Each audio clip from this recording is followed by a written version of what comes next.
Balikan siya. Bumatak lang guys. Isa. Sinabi nga. Isiyete nga. Kamaniwala sa akin eh. Tapos yan. Doon ka sarap.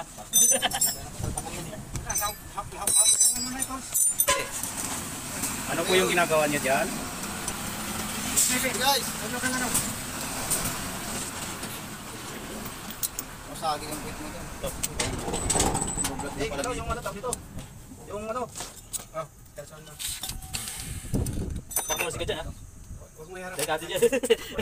Ang pres. Delikado dyan. Pag nilas. May spring line. Ah! Ano na?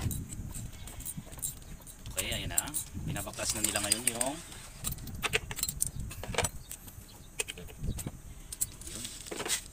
Ano, circlip? Circlip pa tayo, wala? Mike. Mike, circlip, Mike! Repair kit, pakita na repair kit. ito po yung Ito ang ginagawa doon. Mga kasi mga ano dyan, mga kasyon, mga kamaster. Isalaysay ko sa inyo mga Ano nga natin, team? Ito po, itong pinaklas namin ay yung sa gulong na huli. Itong isang hydrovac ay sa harap. Yung sa huli ang walang preno, ibig sabihin ito ang sira. Yung nagtatanong lang, pero kung hindi nagtatanong, ay hindi namin sasabihin. Basta ito ang sa huli. Walang preno. Circlip lang ang kailangan namin. Mahirap lang po kami. Wala kami circlip. wala safety yan. May silip na guys. Kung meron bang ano, butas. Welcome to my guys. Yan po yung site namin, yan. Wala akong safety. Safety ko lang sa likod ko. Hindi ko madala.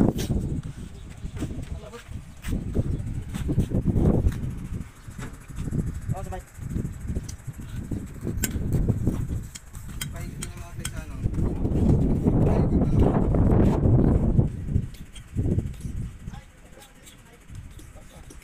Ito lang hindi, ano eh. Dito tumutulak eh. Basag na ito kaligayahan. So, katok muna. Kasi edit lang. Okay, mga kamekanik.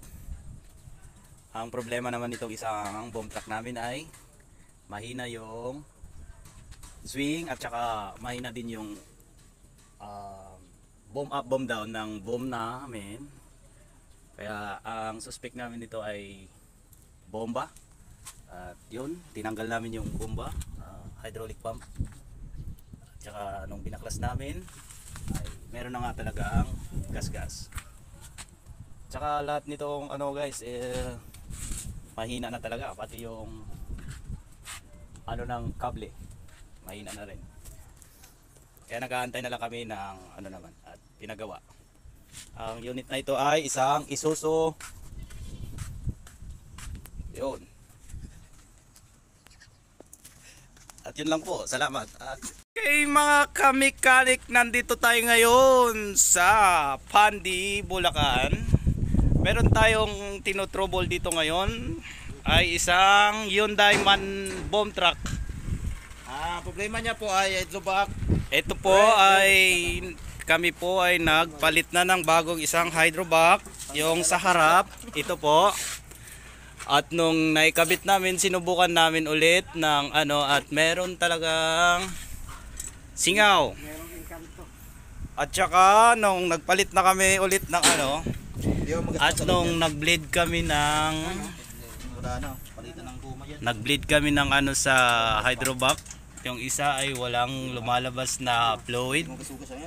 Kaya hindi magkaano yung preno sa likuran. Kasi ito sa harap to guys. Harap. Niliyaan na lang yan ng ano, 1,000.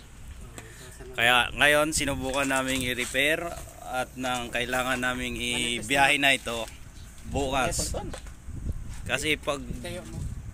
Kasi maliit yung Ayan po, yung yung ano, anong tawag ng guma na yan? rubber cap. rubber cup, yun. Yan o, pantay mo na. Bantay na. Ito po yung master Build yan. ano namin sa ano expert to sa under chassis. Master builder. Ayan naman po ay ano namin yan, round yan, round. Oo, driver. All around yan, all around. Driver na Round table. makina man, brake system, paano Okay, pakita sa natin mga kayo. chassis, alam din yan. At saka ito yung pinakamasarap guys, oh. Yan. Yun. Pupulutanin namin mamaya. Oy, anong trouble nito, me? At ako po ay taga-video lang sa mga katropa naming ano.